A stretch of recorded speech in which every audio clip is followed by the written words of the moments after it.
Yeah, they grew up. I mean, look, defense for 2 weeks has heard about how good they are. They got punched in the face. I did think we played the run well early, and then we started having to make some adjustments to sacrifice some on the run to protect some guys.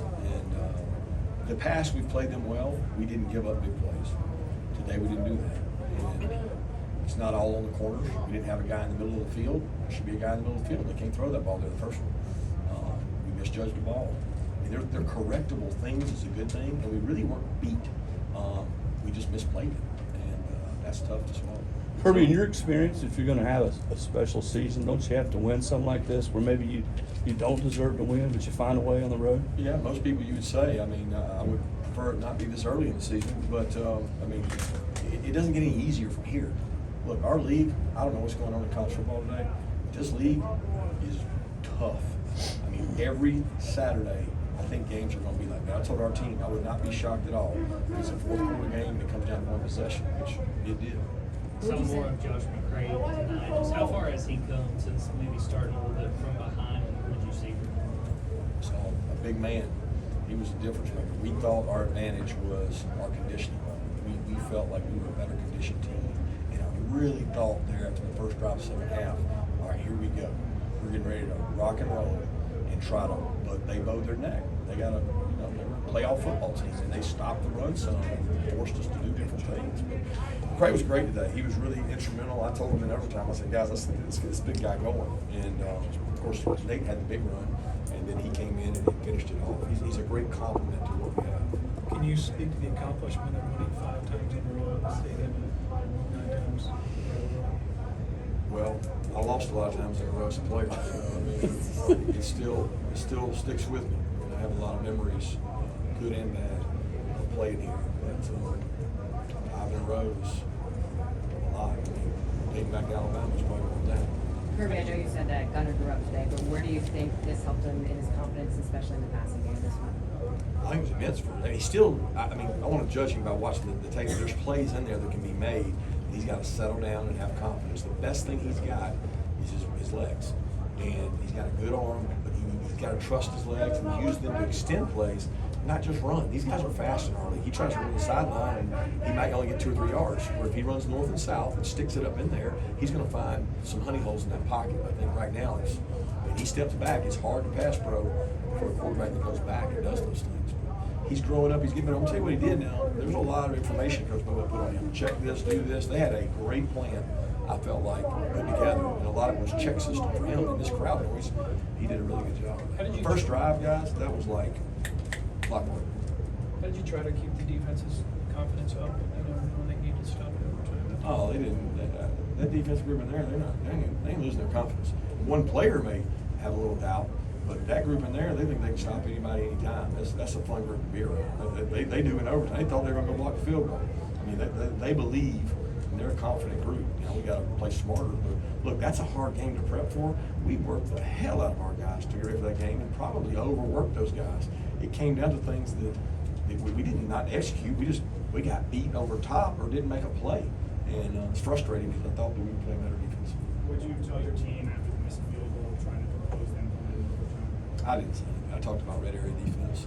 We talked about what breakdowns we had in the previous drives, and I told Coach Bobo what like, hey, what works in the red area. Let's focus on what works. We're going to do a bunch of hoorah at that point. I think the biggest thing is we got to play defense first, and we got to stop, which was huge. Put that kicker right back out there after that kick, which he drilled it. And then I thought Mike and the offensive staff came up with an awesome play that we've got. We put a play in that we thought was going to really help us, and it plays off of other plays. And that run they had was a designed scheme run that we got for some NFL teams, and it really helped Nate's run. Y'all ran for, I think, almost 200 yards. What does that mean to you as a coach after the offseason emphasis on running the ball and stopping the run too, but to see what the offensive line of the run game did? Well, that's who we are. Like, if we're gonna be good this year, we're gonna have to run the ball. We're not gonna drop back 35, 40 times a game with Gunner and be a drop back pass team. We can't play behind in games. We can't do that. We have to be a play action, run, let our quarterback make some design runs, which he did. I mean, it worked to perfection, other than the fact we couldn't stop him defensively. At the same time, he did stand back there on some dropbacks and hit, and you all did make a point of throwing vertical. Is this kind of talked about last week about you seeing it in practice. Well, it was much like that, yeah. And I thought that they didn't play us like those other teams did. You know, they weren't soft in coverage. They got better rushers. They grabbed us a lot. I thought the officials ended up calling some holes, but we kept feeling like we're running by them and they're grabbing us, and we weren't getting to hit some of our shots. But I thought the wideouts played extremely hard, played really well, and Gunner made some throws. Probably missed some too. Now, do you think you can see this Tennessee team again later in the season, potentially in Atlanta? You just never know in this league, right? I mean, the schedules both of us got are just so hard, and who knows what could happen in this league. There's a lot of really good teams in this league, so it's going to be about who can avoid injuries, which they're down some guys. We're down guys. Like we got Ernest could finish second half, and then we had to go to our third, fourth tackle. I mean, it's just crazy the depth levels that I think are going to be all over college football, but especially the SEC. And then throw 9 games in a couple of years, you're really going to have a hard time having enough depth. You mentioned that about right tackle. Bo came in there kind of, I think, in the fourth quarter, and it seemed like pass protection maybe got a little bit better. I just wanted to see if you had any thoughts on the way Bo played. Yeah, I didn't know they made the change. Stacy told me in the headphones he thought that Bo was going to play better. He thought he would finish stronger than Uni. Uni was getting a little bit sloppy and a little bit tired. And you know, I think we're going to have to find a rhythm of playing guys and keep guys. It was hot today. You know, we were worried about conditioning level. We practiced hard this week, and you got to be careful you don't leave it on the practice field. Some of those guys got tired, and I was proud of them. How about their catch from Athens? I don't know if you've been asked about that or not. Have you seen that? I hadn't seen it. Like he caught it over his shoulder, kind of. I thought the catch he made on the wheel route on the sideline was even harder, where he reached out and got it. But I felt like he faded back into that ball and caught it. I couldn't tell from where I was if it was bobbled or not. But you're talking about a huge play. Wow. Bo was emotional after the game. I mean, he was in tears. Just what does it say about him that he was able to do this for the team and step in like he did?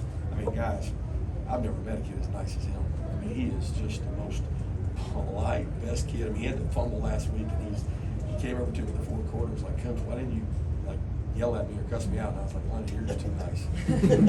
I couldn't do it. I know that he plays so hard on special teams. He's from the state. You know, he's playing at Mandy. I mean, you ought to hear him in meetings. He's just so intelligent and so hardworking that it could not have happened to a better guy. We asked you about Glover last week, but making your first start in this environment where you're trying to get off the ball and you know, go silent count or whatever you guys were doing. Talk about My gunner? Glover, don't you? Oh, yeah. I mean, geez, a freshman guard coming in here and playing? I mean, incredible. I don't know how he played. They were saying one of the runs that we thought we should have scored on, we kept having to kick field goals in the red area. One of them, they had a run through, they said was his. But, I mean, he didn't come mid-year. This guy shows up, and he played on a great high school program, well coached, really well coached offensive line, and walks in and just starts playing, and he's natural, picking things up. I mean, where would we be without him right now? He has been a blessing for us. We got to get one out of it too. Janelle with the pick and several other plays, what did you see from him? Well, some good and bad. You know, he missed a couple tackles there. He had the man-to-man late in the game. It's third down. If we stop him there, we get the ball back. And Jonell works really hard. And that game was a little anxiety for him because he doesn't like tempo, having to get lined up, thinking and changing the calls. He gets frustrated with that. He didn't get to play against him last year. We moved Dan Jackson down there, and he played well today. I was really happy he got the pick. Kirby, you talked about naysayers in the coach game there on the broadcast. What kind of message does a win like this send? Well, I think we know who we are. You know, I mean, I don't mean this directed at Tennessee, but I told our players, it's like, there's a lot of whistling by the graveyard. You know, a lot of people don't know what that saying means. There's a lot of whistling by the graveyard, and that ain't who we are. So, and I'm not saying, I don't think Tennessee is. They're physical and they're tough, but there's a lot of outside whistling by the graveyard. You know, a little bit of acting like one thing, but we feel like our team is a certain identity, and we're not going to go down without a fight. We're nowhere near where we need to be. We're a long way from being there. But boy, we got some kids that aren't afraid to fight. When you have a team that's this young, what can a win like this, especially on the road, do for affirmation or belief in the process, whatever, you know, going forward into the schedule that y'all have? It gives you confidence on the road. Look, guys, we're going to be back at home against a really good team. We're going to be on the road against really good teams. I mean, it can be good and bad. It's how you take that medicine. And I'm going to make sure they take it the right way and that we get better from it. We have to improve, and that's the goal. We want to be on an elevating trajectory, not flat. Time for one more. Anybody? What'd you learn about your team today? We talked about it, right? never say die. I mean, we told them coming in, it was gonna be blow by blow. How many could we take, could we sustain, and could we keep throwing back? And we did, but we also cut it, way too close. So we got a chance to put somebody away, which I thought we did. We gotta do it. Thank you, Coach.